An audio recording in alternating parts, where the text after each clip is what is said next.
Bonjour, me revoilà déjà. J'ai eu envie de faire une autre vidéo en regardant la précédente, Oser être soi. J'étais vraiment surpris par mes difficultés d'élocution, mes phrases très hasardeuses. Je pense que c'est évidemment le sujet j'aborde qui me fait peur et qui me rend aussi peut-être plus attentif ou précautionneux aux mots que je vais employer. Alors que dans mon métier précédent, où je faisais la formation très souvent, je parlais relativement facilement. Et en effet, il est question ici de braver le silence sur des sortes d'interdits intérieurs. J'ai grandi, je l'ai déjà dit, je crois, avec cette phrase que j'aime beaucoup, qui est que toute créature fasse silence devant Dieu. C'est une belle phrase, elle veut dire quelque chose.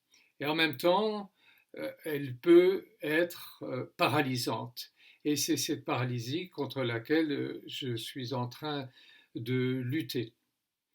Il faut braver le silence. Je ne pense pas que Dieu souhaite que nous passions notre temps à nous taire. Au contraire, je pense qu'il a besoin et il attend de nous que nous lui parlions, que nous parlions de lui. Euh, je n'aime pas bavarder. C'est vrai que, comme Sœur Sourire chantait Dominique, Nique, Nique, il ne parle que du bon Dieu. C'est vrai que quelque part, je n'aime que parler du bon Dieu. Mais il faut ouvrir une parenthèse ici. C'est sur les mots. Des gens qui ont regardé les vidéos m'ont fait des remarques sur mon utilisation du mot âme, mon utilisation du mot Dieu. Et c'est-à-dire, bien entendu, les mots sont très souvent plutôt des obstacles que des outils. Pour certains, c'est trop religieux de parler comme ça d'âme et de Dieu. Et pour d'autres, mon discours est trop profane pour utiliser ces mots-là. Eh bien, pourtant, ce sont deux mots que j'aime beaucoup. Alors, je pourrais essayer de les remplacer. Au lieu de parler de mon âme, je pourrais dire le fond de moi, ou votre âme, le fond de vous. Et puis, l'idée que, au fond de nous, nos âmes se rejoignent et ça devient l'âme du monde. Et puis Dieu, au lieu de parler de Dieu, je pourrais dire, c'est l'étoile que je cherche depuis toujours, cette étoile qui m'éclaire et qui de temps en temps m'éclaire tellement qu'elle me rend un petit peu lumineux, mais de temps en temps je la vois plus et je plonge dans l'ombre. Voilà, mais ça change rien. En fait, je vais continuer à pas utiliser ces mots-là, mais ne les prenez pas au pied de la lettre.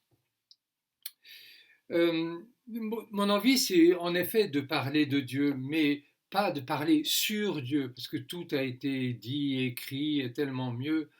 Puis j'ai pas de choses très particulières à dire sur Dieu, sinon que je l'aime. Mais ce qui m'intéresse plus, c'est de parler de ma façon de le chercher, ma façon de le chercher dans la vie quotidienne.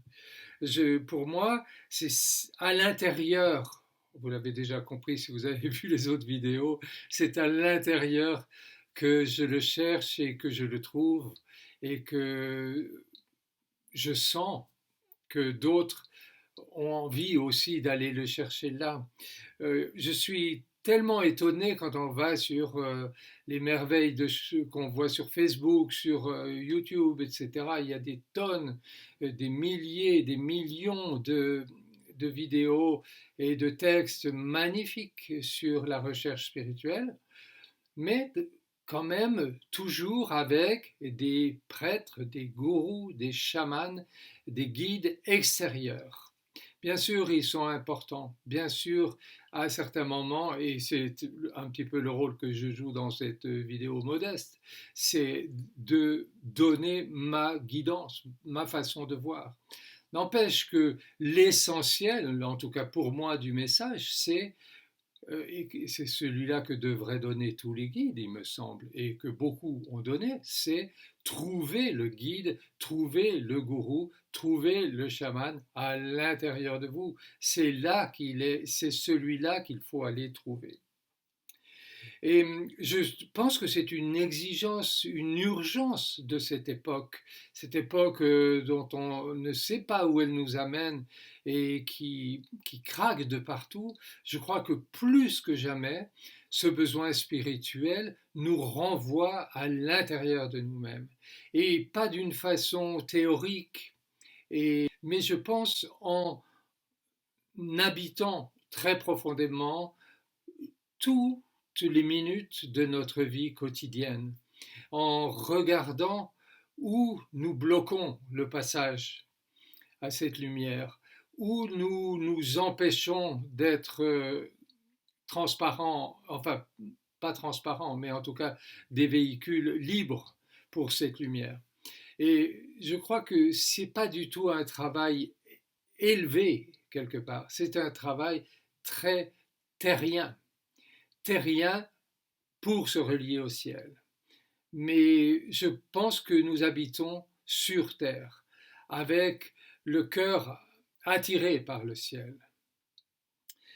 Euh, je crois que mon message sera très court ce soir. Faisons-nous confiance pour ce travail quotidien et ce travail ardu.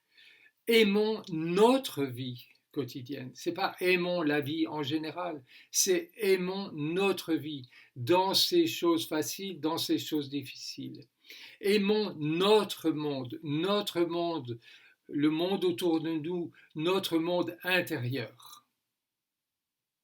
Si nous nous faisons confiance, si nous aimons notre vie, si nous aimons notre monde, les vaches seront bien gardées.